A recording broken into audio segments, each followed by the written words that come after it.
Assalamualaikum warahmatullahi wabarakatuh. Perkenalkan, nama saya Isti Nurjayaningsi.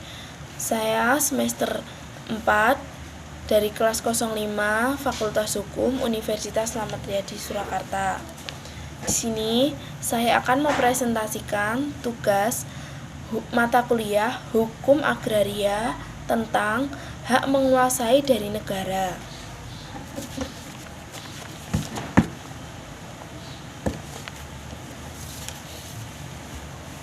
Hak menguasai negara adalah suatu kewenangan atau wewenang formal yang ada pada negara dan memberikan hak kepada negara untuk bertindak baik secara aktif maupun pasif dalam bidang pemerintah negara.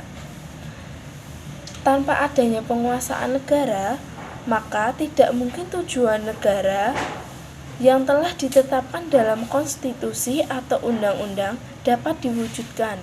Namun demikian, penguasaan oleh negara itu tidak lebih dari semacam penguasaan kepada negara yang disertai dengan persyaratan tertentu, sehingga tidak boleh digunakan secara sewenang-wenang yang dapat berakibat pelanggaran hukum terhadap masyarakat. Pemberian kekuasaan bisa dibedakan menjadi dua macam, yaitu 1. Pemberian kekuasaan yang sifatnya atributif. Pemberian kekuasaan semacam ini disebut sebagai pembentukan kekuasaan, karena dari keadaan yang belum ada menjadi ada. Kekuasaan yang timbul karena pembentukan ini sifatnya asli. Pada pembentukan kekuasaan semacam ini menyebabkan adanya kekuasaan baru. Yang kedua, pembentukan kekuasaan yang sifatnya derivatif.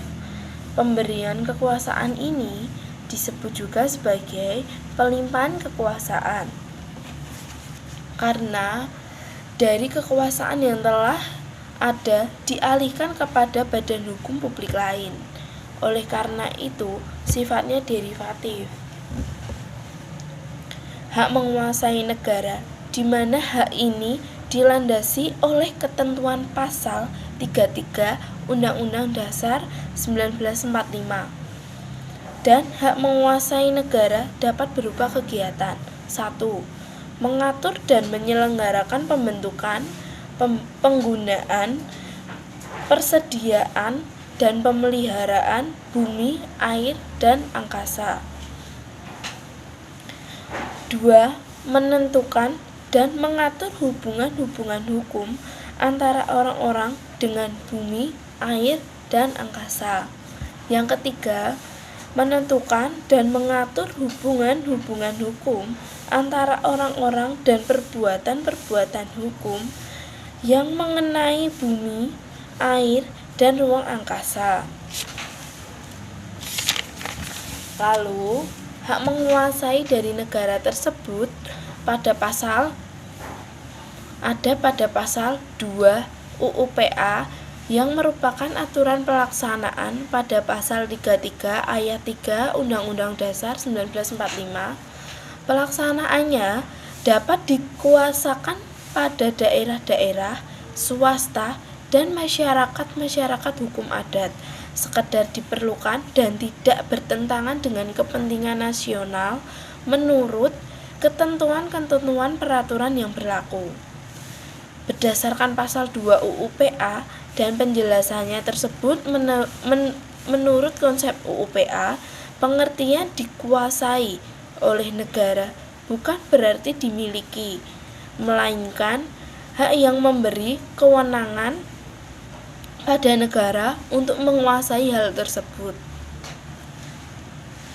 Dari kalangan para ahli muncul gagasan untuk membatasi kewenangan negara yang bersumber pada hak menguasai oleh negara atas tanah, yaitu dari Maria Sriwulandari menghendaki agar kewenangan negara atas tanah dibatasi dua hal, yaitu yang pertama, pembatasan Undang-Undang Dasar.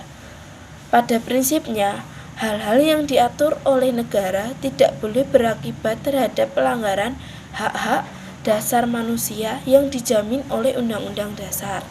Yang kedua, pembatasan yang bersifat substansif. Sesuai dengan pasal 2 ayat 3 UU PA, maka semua peraturan pertanahan harus ditunjukkan untuk terwujudnya sebesar-besarnya kemakmuran rakyat. Sedangkan ruang lingkupnya, pengaturan pertanahan dibatasi oleh pasal 2 ayat 2 UU PA. Yang selanjutnya dari Maria Rita Ruswiastuti mengemukakan analisis kritis tentang hubungan antara hak menguasai oleh negara dengan hak adat, yaitu sebagai berikut.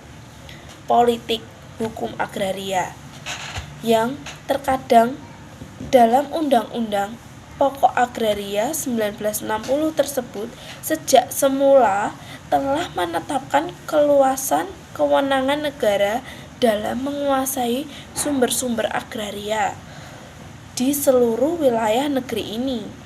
Kewenangan yang kemudian disebut dengan hak menguasai dari negara atau yang disingkat HMN itu sama sekali tidak dapat diperbandingkan dengan hak-hak keperdataan. Itu hanya mungkin dipegang oleh sebuah badan kenegaraan.